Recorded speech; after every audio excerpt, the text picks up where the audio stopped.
परिषद विज्ञान एवं प्रौद्योगिक विभाग भारत सरकार के तत्वाधान में प्रगति विज्ञान संस्थान द्वारा 5 दिवसीय कार्यशाला राजकीय कन्या इंटर कॉलेज सहारनपुर में आयोजित की जा रही है।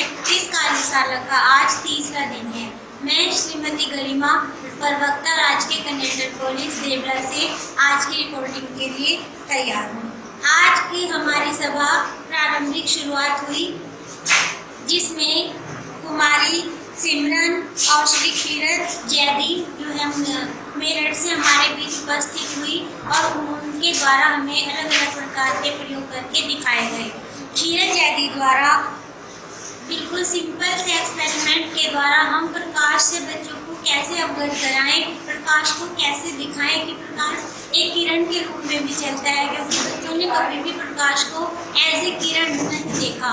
तो उन्होंने बिल्कुल अच्छे से हमें लेज़र लाइट के माध्यम से और प्रकाश को एक सीधी रेखा में वो कैसे चलता है यह दिखाया। फिर समतल दर्पण की सहायता से परावर्तन के नियम और एक स्लैब कांच की स्लैब की सहायता से प्रकाश का अपवर्तन और एक बोतल के प्रयोग की सहायता से बेंडिंग ऑफ बीम, ये सब इतने मुश्किल प्रयोग जो बच्चों के लिए हम मानते हैं उनको यहाँ बहुत ही इजी वे में देखा और किया और हम सब ने ये सीख लिया कि हम कैसे अपने विद्यालय में जाकर अपने बच्चों को प्रकाश की जो सभी समस्याएं हैं उनको कैसे इजीली समाधान उनका कर पाएंगे। स्टैंड और एक मिरर होगा।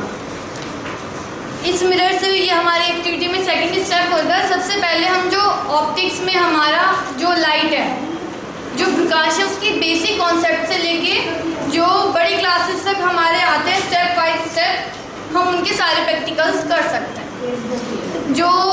जो हम 6th क्लास से पढ़ते हैं कि प्रकाश क्या है, प्रकाश सीधी रेखा में चलता है, प्रकाश खुद नहीं दिखता लेकिन उसकी वजह से हम दूसरी वस्तुओं को देख सकते हैं। ये जो डेफिनेशंस होती हैं ये हमें 6th क्लासेस में सिखाई जाती हैं। तो आप अभी यहाँ पे लाइट, ये ट्यूब लाइट चली हुई है, सारे में रोशनी आ रही है, हमें पर्टिकुलर कोई एक रे तो नज़र नहीं आ रही कि हमें दिख रहा है प्रकाश इसी लाइन में चल रहा है, कि प्रकाश वहाँ से आ रहा है बिल्कुल उस रूम के कॉर्नर तक जा रहा है। हम नहीं समझ पाते कि प्रकाश कहाँ चल रहा है, हमें तो सारे में दिख रहा है। जैसे एक बंद कमरा जब होता है तो उसमें घोल में से जब लाइट आती है तो वो आपको सीधी आती हुई दिखती है, लेकिन आप हर टाइम क्लास में आप बच्चों को ये चीज़ नहीं समझा सकते कि आप वहाँ पे बंद करेंगे उसे दिखाएंगे। इन चीज़ों की मदद से, अच्छा धूप बत्ती भी मिली होगी आपको एक जी, इनकी हेल्प से आप बच्चों को स्टार्टिंग से लेके आगे तक का समझा सकते हैं। जैसे सबसे पहली चीज़ है कि प्रकाश सीधी रेखा में चलता है। एक लेज़र लाइट ज़्यादा अच्छे से दिखने के लिए एक बॉक्स है, ये थोड़ा सा आते हुए इसका हाल ख़राब हो गया है कि यहाँ से खोल रखा है, यहाँ पे वो लगा रखी है पॉलीथीन इसलिए ताकि आपको अंदर का दिख जाए। इसमें थोड़ी देर के लिए आप ये रख देंगे ताकि उसमें अंदर स्मोकिंग हो जाए, धुआं आ जाए। इसे रखने के बाद आप निकाल के कर दीजिए, कोई फ़र्क नहीं पड़ेगा। ये लाइट है, आपको लाइट का पॉइंट दिख रहा होगा दीवार पे, लेकिन जो लाइन जा रही है आपको वो नहीं दिख रही, वो कहाँ जा रही है, वो टेढ़ी होके जा रही है कहाँ से। इसमें जब आप दिखाएंगे आपको बीम दिखेगा, आपको लेज़र बीम दिख रहा है इसमें।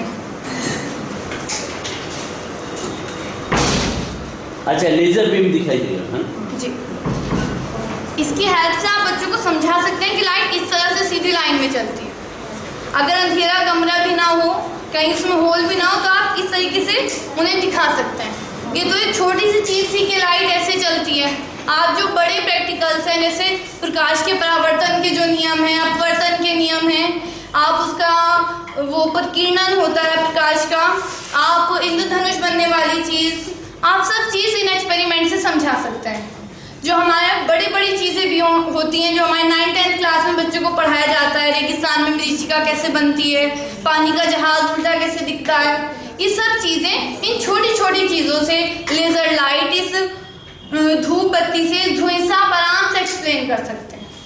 जब आप बच्चों को ऐसे एक्सप्लेन करेंगे तो कनेक्ट होगा, क्योंकि उससे दिख रही है लाइट कैसे जा रही है। हम जब बच्चों को पढ़ाते हैं 9th क्लास में तो हम उन्हें प्रतिबिंब बनना सिखाते हैं कि किरण जब सीधी आती है तो टकराने के बाद टेढ़ी होके जाती है, अगर वक्रता केंद्र से होके आती है तो वक्रता केंद्र से जाती है। लेकिन क्योंकि बच्चे को दिखता नहीं है वो, तो उससे उतनी जल्दी रिलेट नहीं कर पाता। वो प्रतिबिंब बनने की जो सारी चीज़ें वो रटता है कि पहले ये लिखना है, किरण यहाँ से आई, वहाँ से गई, यहाँ से गई। अगर हम बच्चों को इस तरीके से समझाएंगे तो वो खुद समझ सकते हैं। इसके बाद दूसरा है हमारा प्रकाश का परावर्तन।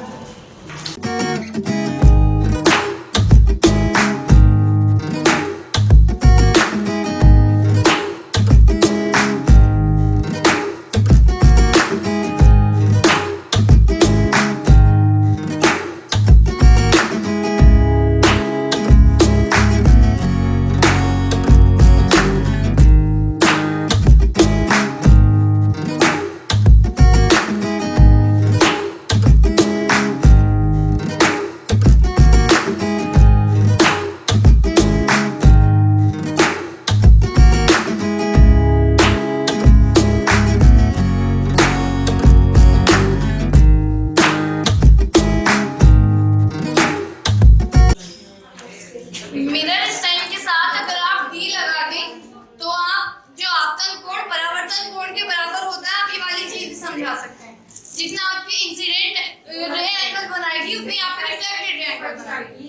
तो जब वो ऐसे प्रैक्टिकल करके देखेगा तो उसे ज्यादा टाइम तक याद रहेगा कि जो ऐसे रे आ रही थी वो आपने वाली आपतित किरण थी, जो जा रही थी वो परावर्तित किरण थी, और ऐसे एंगल बन रहा था वो दोनों बराबर आए। इसके बाद सबसे पहले हमने प्रकाश सीधी रेखा में चलता है परावर्तन किया। अब हम ग्लास स्लैब की सहायता से हम प्रकाश की अपवर्तन की चीजों को समझेंगे कि जब हम एक किरण डालते हैं तो कैसे अभिलंब से दूर होती है, कैसे अभिलंब की ओर झुकती है। एरो बना हुआ, एरो की डायरेक्शन किस तरफ है? विंडो की तरफ।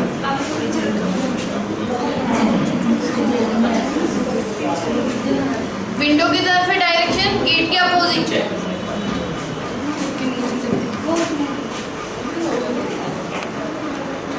ये आपको अभी भी विंडो की तरफ ही दिख रही है। अब किस साइड है? अभी भी विंडो की तरफ है डायरेक्शन।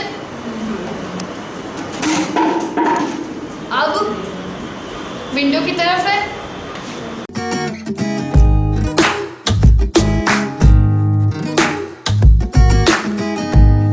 धार जो होगी जिस तरह पानी गिरेगा सेम उसी तरीके से आपको लाइट दिखेगी कि बीम कैसे उससे मोड़ के जहाँ जहाँ पानी जा रहा है वहीं मिल जाए।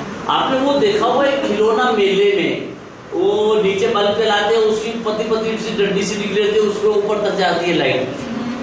देखा हो ना, उस पाइप लाइन में से लाइट जाती है। तो मैं समझता हूँ कि ये बिल्कुल वैसा ही है। और नौचंदी किसी मेले में ही इस तरह के वो मिलते रहते हैं खिलौने। तो आपके जितने भी खिलौने कभी किसी मेले में जाए तो आप खिलौने जरूर खरीदिए, क्योंकि हर खिलौने के पीछे कोई ना कोई लॉजिक होता है। एक उदाहरण के तौर पे मैं फिरकनी बहुत खरीदता हूँ और फिरकनी बहुत बनवाता हूँ बच्चों से। यहाँ नहीं बनवाई है फिरकनी, वो बच्चे कार के आगे लगा लो, आप छत पे लगा लो, हाथ में लेके बच्चे घूमते हैं और वो घूमती रहती है। अब वो घूम तो रही है, अब उससे बच्चों को बताओगे वो घूम क्यों रही है? ये चलो ये तो खेल हो गया, घूम गई। अब ढूंढो उसका कारण। आपने देखा बच्चा खिलौना लेता फिर तोड़ देता है जल्दी, नए खिलौने को खोल पेच के, क्योंकि उसके अंदर जिज्ञासा होती है। वो हमेशा चाहता है कि इस खिलौने को समझूं, मैं जानूं। आपने कोशिश देखा हुआ और आपके घर में होता है ये सबके में कि वो नया खिलौना आया, आपने दिया और वो जैसे उससे वो खोलता है उसे, अब फिर उससे जुड़ता नहीं हूँ, तो उसे पता नहीं उसका सिस्टम का। अब फिर जब जुड़ता नहीं तो चुपचाप उठा के एक कोने में रख देता है जैसा कुछ हुआ ही ना हो। अब फिर बताएगा नहीं कि मेरे से टूटा है ना, चुपचाप जाके हंस रही है, पकड़ लिया। अरे ये आपके नहीं, घर घर की कहानी है, सारे बालक ऐसे करते है ना, बहुत सारी कहानी होती है। तो आप देखिए कि जिज्ञासा उनमें पूरी है, बस हमें उनके साथ खेलना है। और उस खेल में आप समझिए कि वो विज्ञान को और अपनी ज़िंदगी की जिज्ञासा को, बस उसे उसकी जिज्ञासा को मरने नहीं देना है। चाहे आपका बच्चा है वो, चाहे स्कूल का बालक है। आप ही बताइए ये अनमोल। हाँ सिमरन, ढक्कन खोलने में इसकी मदद करती हूँ। हो गया जी, खोल दीजिए।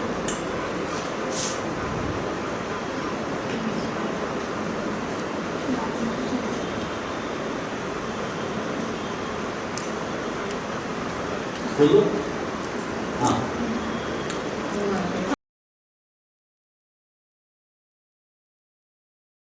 जाओ। तो मुझे लगता है कि इसे समझाने में और बच्चों की जिज्ञासा को लगातार बनाए रखने में जरूरी है। और आप इस तरह के इतने महंगे नहीं है डिवाइस जो अब सरकार से कहेंगे साहब हमारे पास प्रैक्टिकल का सामान नहीं है। और सरकार अब यही चाहती है, हमारा देश यही चाहता है, हमारे प्रधानमंत्री भी यही चाहते हैं। और ये कोई बुरी बात नहीं है, क्योंकि हमें अगर ज़िंदगी में, मैंने पहले दिन में एक बात कही थी आपको याद हो, तो मैंने ये कहा था कि देखिए प्रॉब्लम क्रिएट करने वाला, प्रॉब्लम बताने वाला सारा हिंदुस्तान मिल जाएगा। एक बार शुरू हो जाओ सारे बताने लगेंगे, माइक पे सब बोलने लगे फटाफट फटाफट से ये प्रॉब्लम ये प्रॉब्लम ये प्रॉब्लम। लेकिन प्रॉब्लम तो सब जगह है, कहाँ नहीं है? आपके घर में प्रॉब्लम नहीं है क्या? प्रॉब्लम तो मियाँ बीवी के विचारों में भी है। वो अलग कल्चर से आएंगे, आप अलग कल्चर के, आपके फैमिली का कल्चर, घर परिवार का कल्चर अलग है। किसी के घर में भैया दूज मनाई जा, किसी के में तीज मनाई जा, सबके अलग अलग कल्चर है। लेकिन उस कल्चर में एक दूसरे के साथ में एडजस्ट करने की क्षमता भी तो होनी चाहिए, वो नहीं होती हम, तो वो कहाँ से आएगी? प्रॉब्लम्स का समाधान तो हमें करना पड़ेगा। लास्ट में फिर वही तो होता है। आपने कहावत भी है कि वो जो मियाँ बीवी दोनों रेल की पटरी की तरह है, साथ तो रहेंगे मिलेंगे कभी, समानांतर चलते रहेंगे। ठीक है, तो रेल समांतर रेखा की बात करते हो तो रेल की पटरी का भी कभी कभी उदाहरण बता सकते हो, तो आपने रेल में बैठे हो। तो ऐसे उदाहरणों के साथ में अगर हम जोड़ के साइंस को करते रहेंगे तो शायद ज़्यादा बेहतर रहेगा। चलिए अगले एक्सपेरिमेंट।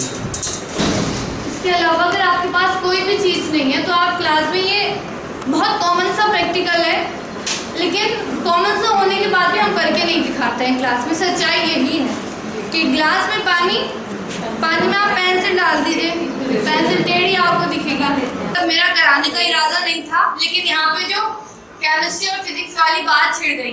देखिए 10th क्लास तक के बच्चे को सिर्फ एक चीज़ पता होती है, साइंस।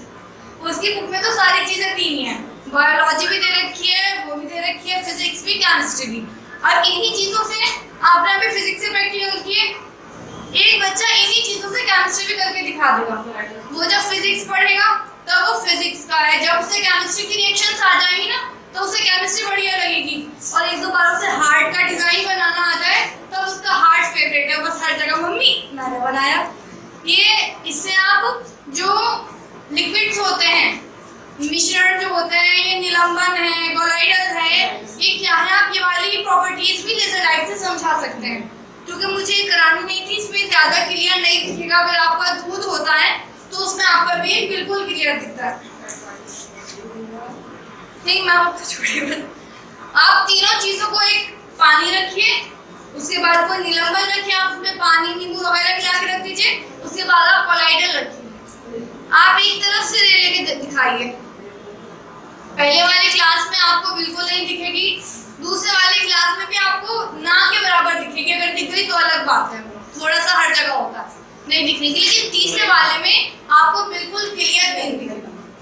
अब बच्चा उसमें क्या कह सकता है कि यहाँ दिख रहा है, यहाँ नहीं दिख रहा, वहीं पे जाके दिखेगा। आप पोजीशन चेंज कर दीजिए, बीच वाले में कोलाइडल रखिए और इधर निलंबन, इधर वो लाइट बस बीच बीच में दिखेगी, ना पहले में दिखने की ना बाद में दिखेगी। तो आप इन्हीं चीज़ों से केमिस्ट्री भी, आप फिजिक्स भी, आप सबको समझा सकते हैं। सबसे बड़ा पार्टिकल होते हैं वो निलंबन के।